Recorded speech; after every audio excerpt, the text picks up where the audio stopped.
Hello दोस्तों, मेरा नाम है विभव और आज की इस वीडियो में मैं आपको एक्सप्लेन करने वाला हूं हमारे क्लास 12th के फिजिकल एजुकेशन बुक के unit number 7 physiology and injuries in sports को। तो दोस्तों, ये जो वीडियो है ये according to the new syllabus है 2024 टू 25।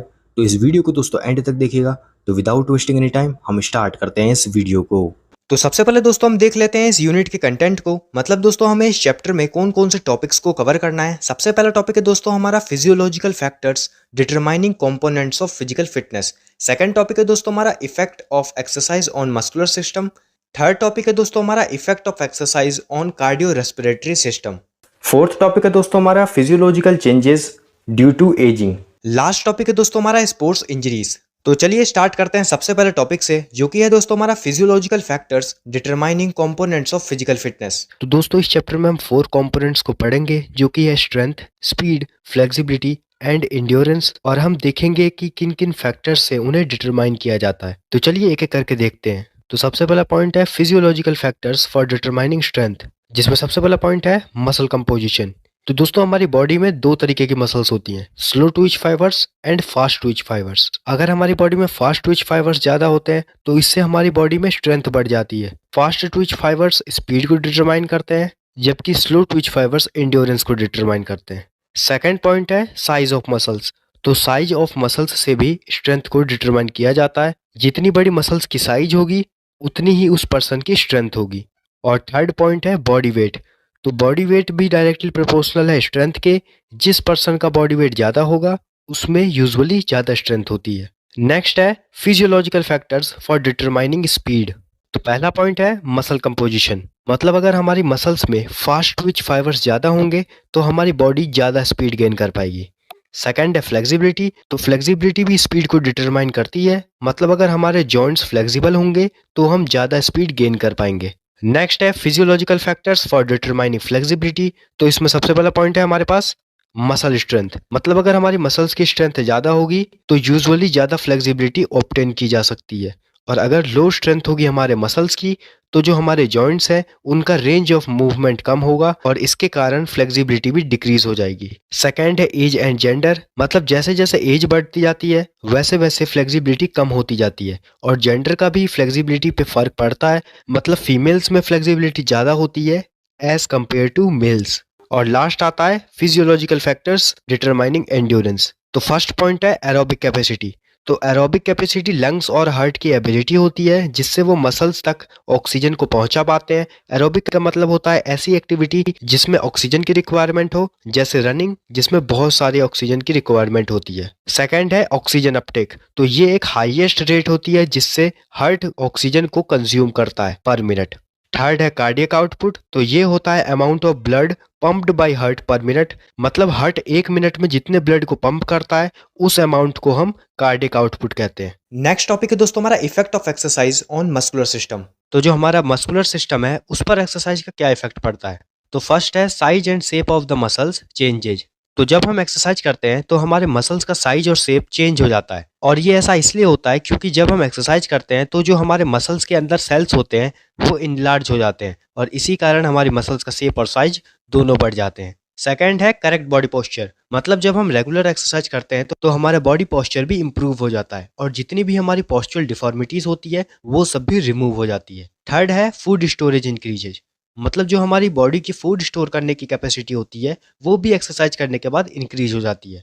नेक्स्ट टॉपिक है दोस्तों हमारा effect of exercise on cardio respiratory system. तो दोस्तों अब आप सोच रहे होंगे कि कार्डियो रेस्पिरेटरी सिस्टम क्या होता है।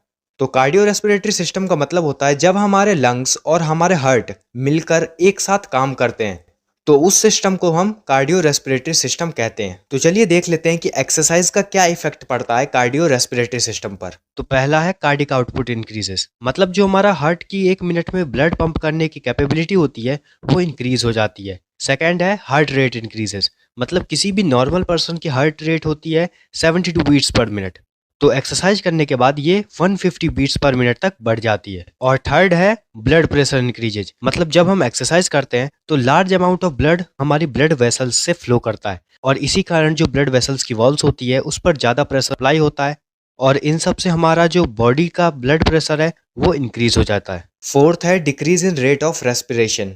तो जब कोई भी बिगनर एक्सरसाइज करता है तब तो उसकी रेट ऑफ रेस्पिरेशन इंक्रीज हो जाती है, लेकिन जैसे जैसे वो रेगुलर एक्सरसाइज करता है उसकी जो रेट ऑफ रेस्पिरेशन है वो भी डिक्रीज हो जाती है और वो बिगनर वाले लेवल से बहुत ज़्यादा कम हो जाती है। फिफ्थ है स्ट्रॉन्ग विल पावर। मतलब अगर कोई भी पर्सन रेगुलर एक्सरसाइज करता है तो उसकी विल पावर भी इंक्रीज हो जाती है, क्योंकि बहुत सारी ऐसी एक्सरसाइजेज होती है जो कि ब्रीथ से कंट्रोल होती है, जैसे कि प्राणायाम। अगला पॉइंट है unused alveoli become active. Alveoli हमारे लंग्स में होते हैं और ये गैसेस के एक्सचेंज करने के काम में आते हैं। तो जब हम एक्सरसाइज करते हैं तो हमारी बॉडी को या फिर हमारे लंग्स को बहुत सारे ऑक्सीजन की रिक्वायरमेंट होती है और इसी कारण सभी एल्वेलाइज एक्टिव हो जाते हैं। नेक्स्ट टॉपिक है दोस्तों हमारा physiological changes due to ageing. मतलब क्या फिजियोलॉजिकल चेंजेस आते हैं जब हमारी एज जो है वो बढ़ने लगती है। तो इसमें सबसे पहला पॉइंट है कार्डियोवैस्कुलर सिस्टम।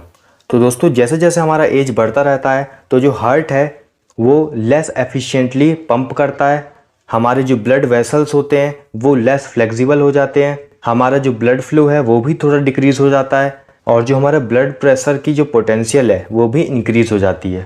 सेकंड पॉइंट है मस्कुलोस्केलेटल सिस्टम।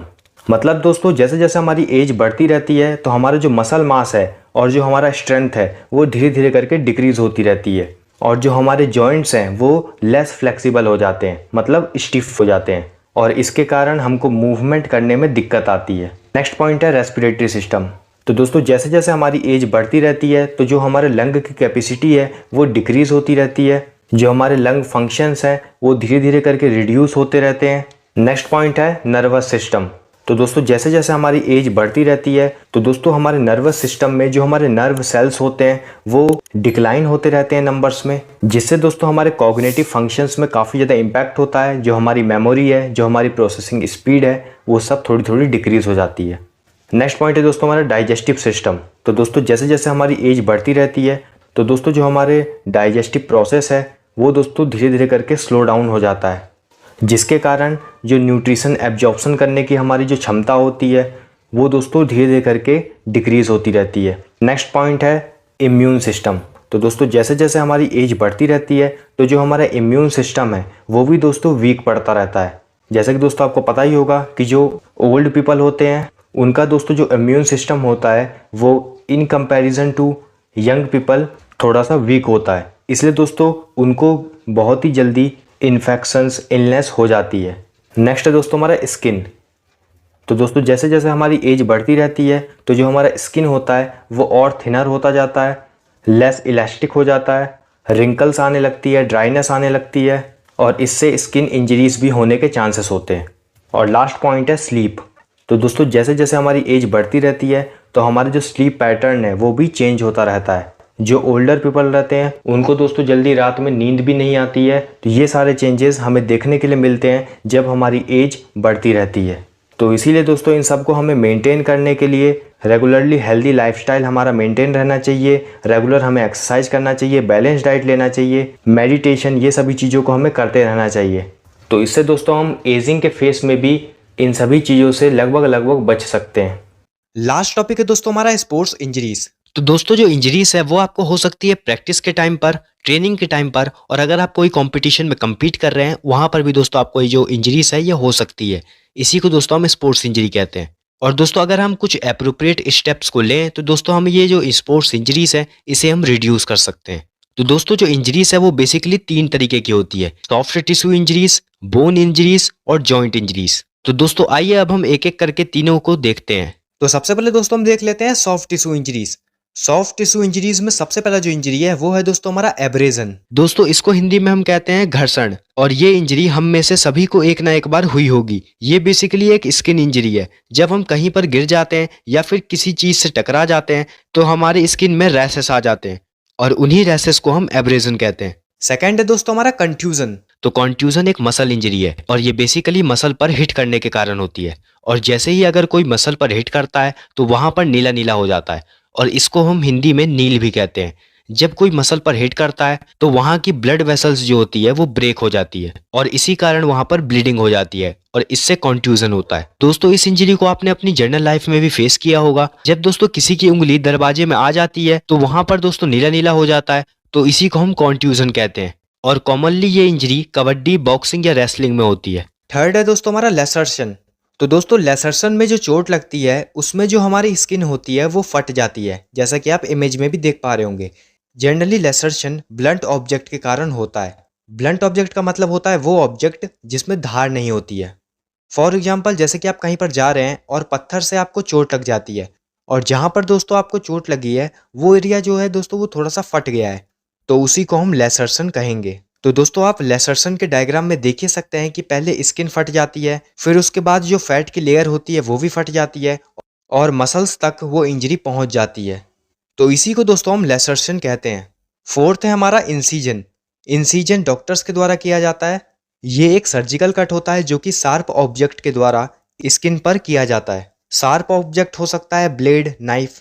फोर्थ है दोस्तों हमारा स्प्रेन। ये बेसिकली लिगामेंट के टियर होने के कारण होता है, और इसके कारण जो हमारे लिगामेंट्स का मूवमेंट होता है वो आसानी से नहीं हो पाता है, और स्प्रेन को हिंदी में हम कहते हैं मोच। लास्ट है दोस्तों हमारा स्ट्रेन। इसका मतलब होता है मांसपेशियों में खिंचाव। और दोस्तों ये भी बहुत ज़्यादा जर्नल इंजरी है। इसमें भी मसल्स ब्रेक डाउन हो जाती है और उसके कारण वहाँ पर बहुत ज़्यादा पेन होता है, और उससे वहाँ की जो जॉइंट्स का मूवमेंट होता है वो भी नहीं हो पाता है। तो यही होता है स्ट्रेन। नेक्स्ट इंजरीज है bone injuries.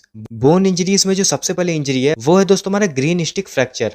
Green stick fracture basically एक इनकम्प्लीट फ्रैक्चर होता है जिसमें क्रैक हो जाता है बोन्स में। तो ये चिल्ड्रन में ज़्यादा होता है क्योंकि उनकी बोन्स बहुत ही ज़्यादा सॉफ्ट होती है और वो बेंट हो जाती है थोड़े से स्ट्रेस देने पर भी। अगला है कम्युनेटेड फ्रैक्चर। तो इस फ्रैक्चर में बोन्स दो या दो से ज़्यादा पार्ट्स में ब्रेक हो जाती है, और ये बेसिकली साइकिलिस्ट और मोटरसाइकिलिस्ट के केस में ज़्यादा होता है।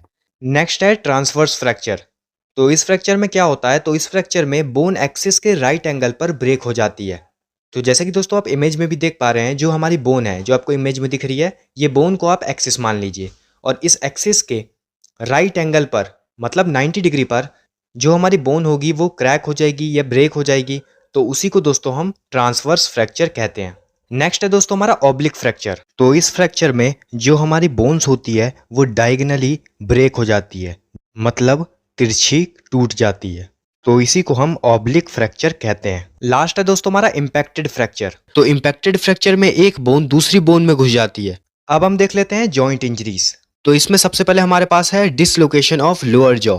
मतलब अगर चिन पर कोई इम्पैक्ट होता है या अगर हमारी चिन कहीं पर टकरा जाती है तो इसके कारण जो हमारे जॉ की बोन्स होती है वो डिसलोकेट हो जाती है। सेकंड है डिसलोकेशन ऑफ शोल्डर जॉइंट्स। मतलब अगर किसी इम्पैक्ट के कारण हमारे शोल्डर की बोन्स डिसलोकेट हो जाती है तो इसको हम डिसलोकेशन ऑफ शोल्डर जॉइंट्स कहते हैं, और ये बेसिकली क्रिकेट और फुटबॉल जैसे गेम में तो अक्सर होता रहता है। और लास्ट है डिसलोकेशन ऑफ हिप जॉइंट्स। मतलब अगर हमारे हिप जॉइंट की कोई बोन डिसलोकेट हो जाती है तो उसको हम डिसलोकेशन ऑफ हिप जॉइंट कहते हैं। अब हम देख लेते हैं प्रिवेंशन ऑफ स्पोर्ट्स इंजरीज। दोस्तों इंजरीज स्पोर्ट्स का एक इंट्रिंसिक पार्ट है। मतलब अगर आप स्पोर्ट्स खेलते हैं तो कभी ना कभी तो आपको इंजरीज होगी ही, लेकिन अगर आप सावधानी रखते हैं, मतलब अगर आप प्रिवेंशन रखते हैं, तो आप इंजरीज को मिनिमाइज कर सकते हैं या फिर आप उनको प्रिवेंट कर सकते हैं। तो प्रिवेंशन ऑफ इंजरीज के लिए कुछ पॉइंट्स हैं। फर्स्ट पॉइंट है प्रॉपर वार्म अप। मतलब अगर आप किसी भी कंपटीशन या ट्रेनिंग सेशन के लिए जा रहे हैं तो आपको उसके 10 मिनट पहले जरूर वार्म अप करना चाहिए, क्योंकि अगर आप 10 मिनट पहले वार्म अप कर लेते हैं तो आपकी मसल्स टोन अप हो जाती है और जो इंजरीज है उनके चांसेस एकदम कम हो जाते हैं।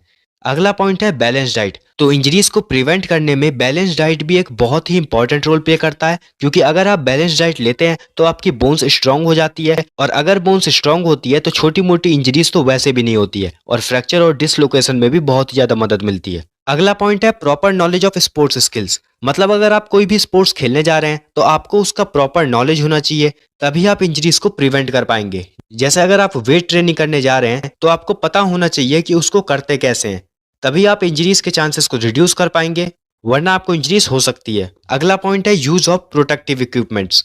तो दोस्तों ये भी एक बहुत ही ज्यादा इंपॉर्टेंट पॉइंट है। अगर आप किसी स्पोर्ट्स को खेलने जाते हैं, आप पहले वार्म अप भी कर लेते हैं और आपको उस स्पोर्ट्स के सभी स्किल्स के बारे में भी पता है, फिर भी आप इंजरीज को पूरी तरीके से प्रिवेंट नहीं कर पाएंगे। इसके लिए आपको प्रोटेक्टिव इक्विपमेंट्स की भी जरूरत होगी।